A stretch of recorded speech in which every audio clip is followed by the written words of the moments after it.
Hello everyone, Rogue Fox here, and welcome back to another Minecraft tutorial. Today, I'll be showing you how to create an automatic sea pickle farm for Bedrock Edition. The sea pickle is a new item featured in the update Aquatic, and what I like about this item is that it actually acts as an underwater light source, and we can use it to craft lime dye. Right here, we have one sea pickle, so right now it is letting off a light level of 6. But if we go ahead and throw one more down, that gives us a light level of 9. One more gives us a light level of 12, and finally we can max this out at 4 sea pickles per block, giving us a total light level of 15. Now I think that is really cool, so of course we can make a farm out of this, and that's what we're going to do. So notice I have a little diamond pattern here made out of coral blocks. The only way that we can farm the sea pickle is having it placed on coral blocks underwater just like this. Now what we can do is grab bone meal.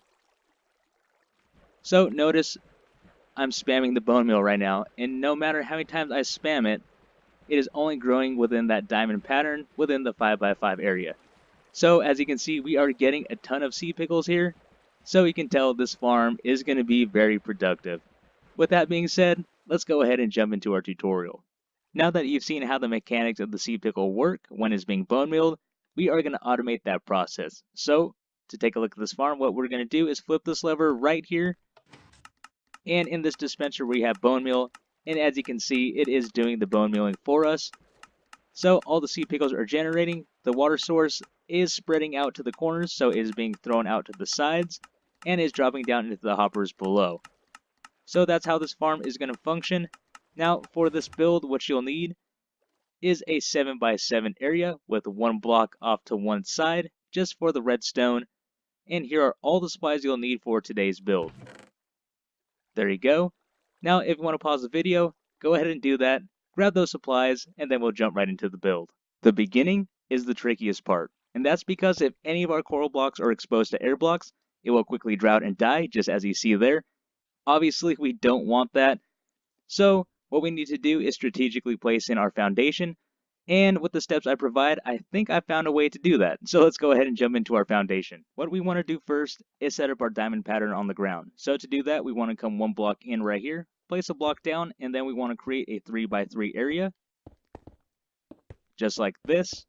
Now come to the center of each side and place one block out, like that. And that is our diamond formation set up.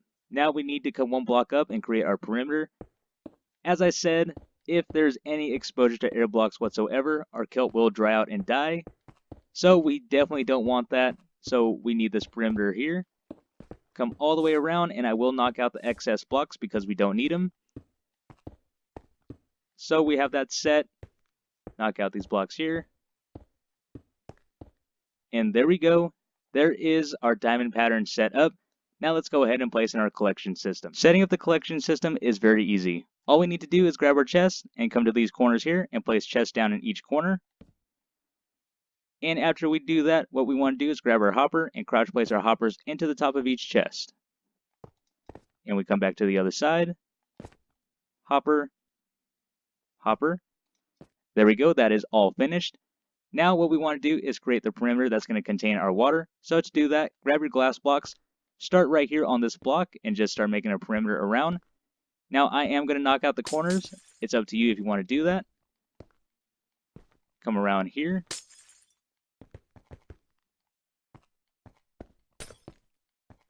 And then we just finish up this side right here. And there we go. There is the perimeter all set up with our collection system. Now let's go ahead and jump into the redstone. For the redstone, what you want to do is find the side that you've designated your redstone for. So for me, it's on this side. And what I'm going to do is come 3 temporary blocks out like this. Once you're over the center, grab your dispenser and place it facing down. Go ahead and knock this block out. Grab your observer and place it facing this way, so your arrow is running into your dispenser. Knock these blocks out, come above the glass block here, and place your observer facing this way.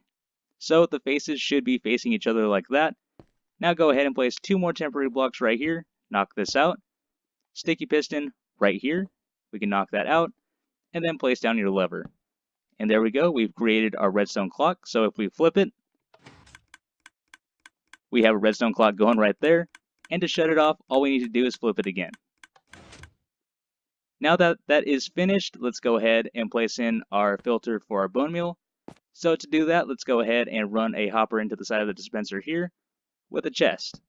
Now you may want to have that bigger depending on how much bone meal you want to place in, but for now we're going to throw in one. And now let's go ahead and throw in our bone meal, and that will start filtering in.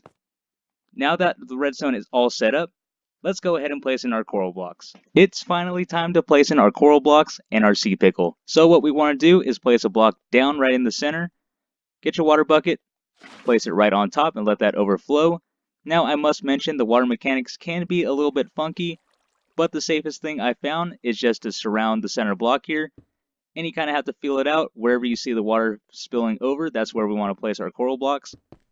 So let that fill in just like that, and then go ahead and fill in your edges. And finally, knock out the center and replace that with a coral block. Now there is a possibility that when you do that, an adjacent block will dry out. So as I mentioned, we want to have some extra on hand. Once that is all finished, go ahead and grab your sea pickle, throw it right down in the center, and there you go, the sea pickle farm is done. So let's go ahead and test it. Flip our lever, our bone meal is dispensing, our sea pickles are generating, and then they're flowing right down into our hopper system down below. And finally, what we want to do is add slabs or blocks above our glass blocks in order to prevent any sea pickles from flying out of our farm. There we go, we are all finished. With that being said, this is the end of our tutorial. I really hope you guys enjoyed this video. This has been Roguefox, and I'm out. I'll see you later.